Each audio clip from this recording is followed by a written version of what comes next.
And for the next session, avoid pitfalls in post rollout ESOP valuations, how CFOs can mitigate them. For this, I would like to introduce Ms. Neha Prasad, Associate Partner Consulting Capita. Ms. Neha Prasad is a chartered accountant with more than 10 years of experience in management consulting advisory of equity based compensation plans, options, accounting, legal drafting, and business valuations.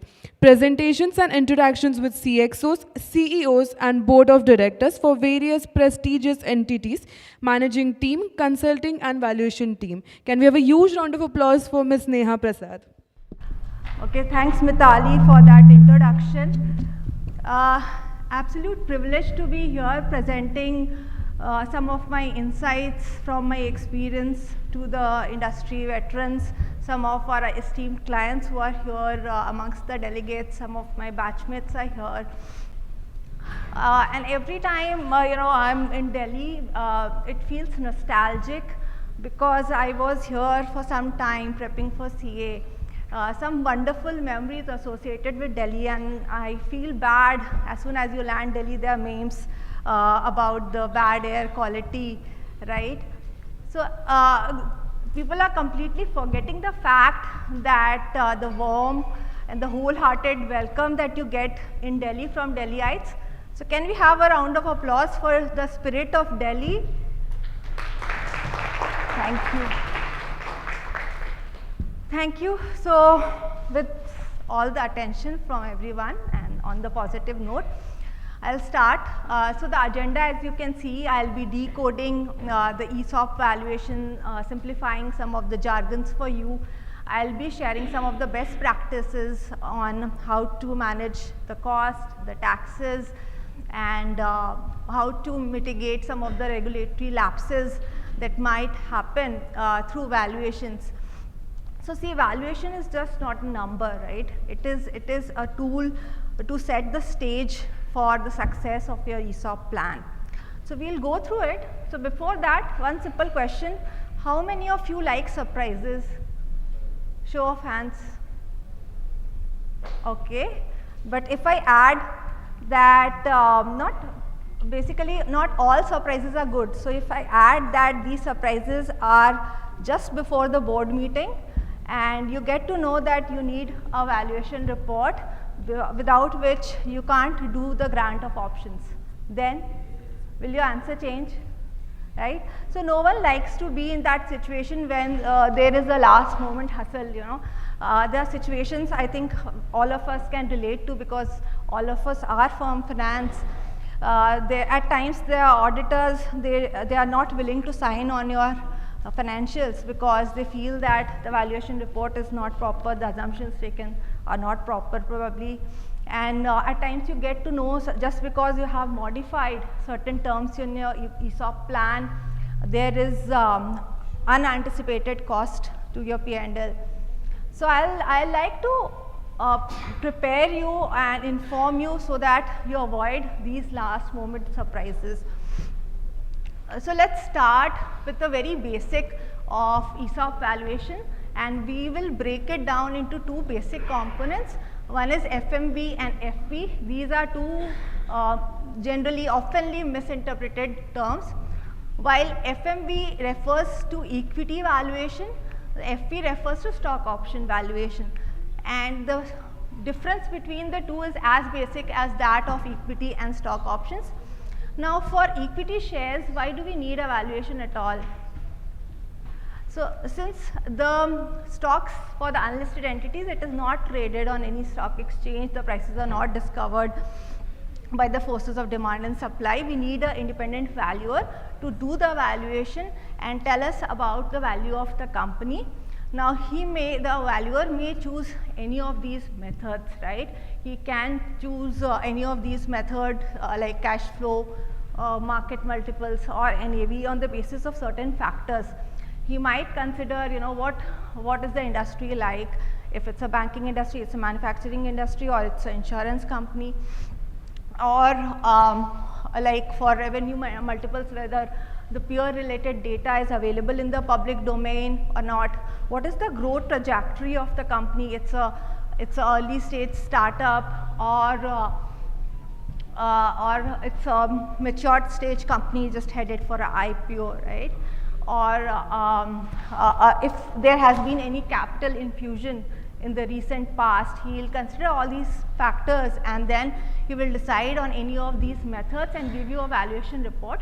So getting a fair market value report, it is the first step towards valuing the stock of the company, because stocks are derivatives of underlying equity shares.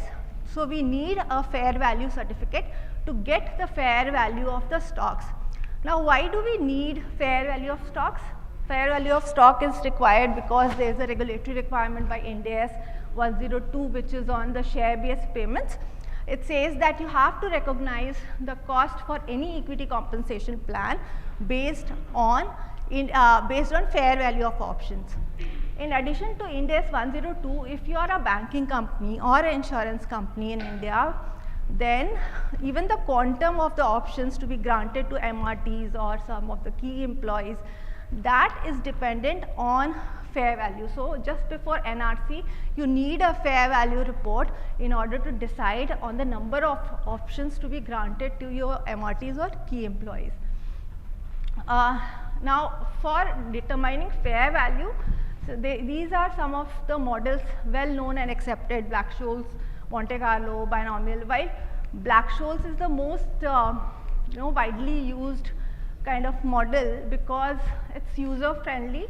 It works on plug and play kind of a model it is, where you input the values and then you can you get the fair value based on the intrinsic value of the options, and it also considers time value of money, the risk factors. The other two models are slightly more complex. It works on probability and simulations. For unlisted companies, for getting a fair market value report, discounted cash flow method is the most widely used and accepted method, right? So once we have discussed on the models, it is also important to understand what are these key variables which has a bearing on the fair value of the companies. Why is it important to understand this? Because next time you are granting options, or if you are planning a scheme, you can be mindful of these factors because this can significantly impact your cost, right? Fair value is nothing but the cost per option. So if you look at these 6 parameters, if we increase all these parameters, which goes into a typical option pricing model, then we see that there are 4 parameters which has a positive correlation towards fair value. So these are market price, and then risk-free rate, expected option life, and volatility, out of which volatility is the most important. It will impact your fair values the most. If we look at the other 2 parameters, that is exercise price and current dividend yield, it will decrease your fair value. So that means if you have to manage your fair value or cost per option, then you have to maximize on these 4 parameters and need to minimize on these 2 parameters. Now let's have a look at some of the strategies to manage your cost and to avoid those situations what I was talking about. So the very first one is FMV. FMV is the first factor that goes into option pricing model, and for listed entities, the companies, if they see that the prices are at discount, it is trading at discount, it is slightly undervalued, and if you are granting your options around that time, it will definitely lower down your cost, right? As far as volatility is concerned, see, for listed entities, we do not have that flexibility to adopt anything apart from the historical prices, its own prices for volatility. But for unlisted companies, we have lot of flexibility here. What we can do is that we can consider a listed peer entity for volatility. We can also consider combination of peer entities, like taking 4 or 5 peers and then assigning a weight to it. What we can also do is that if there is no comparable peer, we go for index volatility as an industry specific index like Nifty for financial services, but then I'll be upfront with you, or the auditors, especially Big Fours, they are not approving of the index volatility. They feel it lowers down your cost. Now frequency, what is the frequency of these fair valuation report? If it's an equity settled plan, you need it just once in the lifetime of a ESOP, and then the cost is established. But if it's a cash settled plan, you need to market to market, right? So every time at every reporting date, you would need a fresh fair valuation for a cash settled plan. What I would like to highlight here is that if at all your vesting conditions, they are linked to market.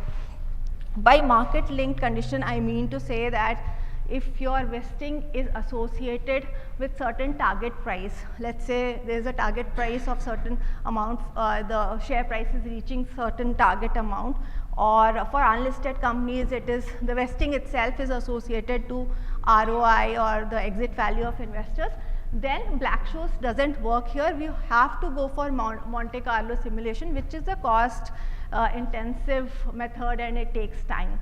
So be mindful of the vesting conditions while we are drafting ESOP plan.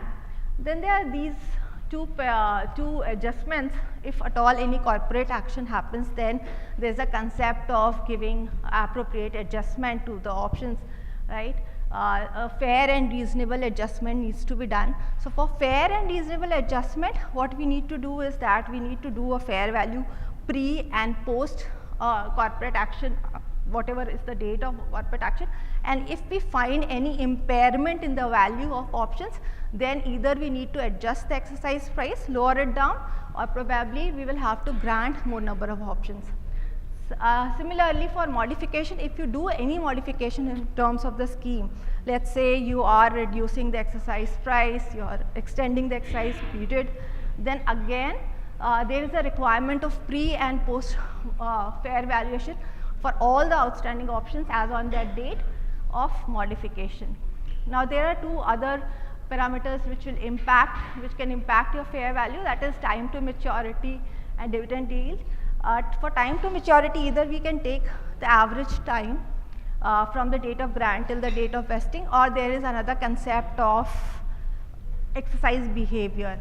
You can analyze the HR data and see historically how these exercises have been done in the past and apply that to option pricing. Now let's have a look at the timeline. This will give you an idea about when what valuation is required, under which authority, and during what what stage of ESOP life cycle these valuations are required. So as you can see, this is the typical life cycle of any ESOP equity based plan. It starts with NRC. So very first thing, if you are a banking company or an insurance company, you need to establish a fair value, get a fair value report for establishing the number of shares. Between the grant date and the vesting date, you get a registered valuer certificate to establish FMV of the company. If at all you are granting to US employees and you have included US subsidiaries, then you need to get a 409A valuation report, because there is a section in US IRS code which says that 409, the option should not be granted below FMV. So there is a requirement of 409A valuation. Then the other valuation which will be required to establish your cost, what I spoke about right now, that is FV under Ind AS just before the reporting date. When the options are exercised, then you would need a merchant banker valuation to establish how much of a cost is to be paid, right? How much of taxes has to be paid, and to establish the perquisite value in the hands of employees. And lastly, when you are selling the shares, you would need a merchant banker certificate, either under FEMA or IT Act if you want to comply with 11 UA. Now, at Capita, our mantra and our belief is that we help all the stakeholders in unlocking the power of ownership. So what I feel is that in order to share that wealth, the wealth has been created in the hands of, in the company, then it has to, like, first step towards it starts with the valuation which is authentic, which is accepted by all the authorities. It is accepted by the investors, shareholders, the employees, right? So this is about my organization, where we are providing all the services for ESOPs and equity. It starts with consulting and advisory services to curate a plan for you, and then provide all the necessary support to manage that, and also support you with accounting, financial reporting, valuations, legal documents, and then finally a marketplace to plan your liquidity, and also ESOP funding. Yeah, the slides are not moving. Yeah, so these are some of our marquee clients, and I need that slide. So we have a booth here. If you want, you can visit us for some more details. And also we have this survey going on. Every 2 years we come up with a survey on equity compensation trends. Last time we did in 2022. Currently we are running for 2024. If you can scan that, sorry, the slides are not working, it's okay. So if you can scan that QR code and participate in that, you will be getting a copy of that report as soon as that is published. Yeah, I think some of our clients are also here with us today. So I'm sorry, I think IDFC is also our client, it's not mentioned here. So thank you. I'll be here. I think we don't have time, right, for question and answers. Okay, so I'm here. You can visit us for any questions if you have. Thank you for being patient.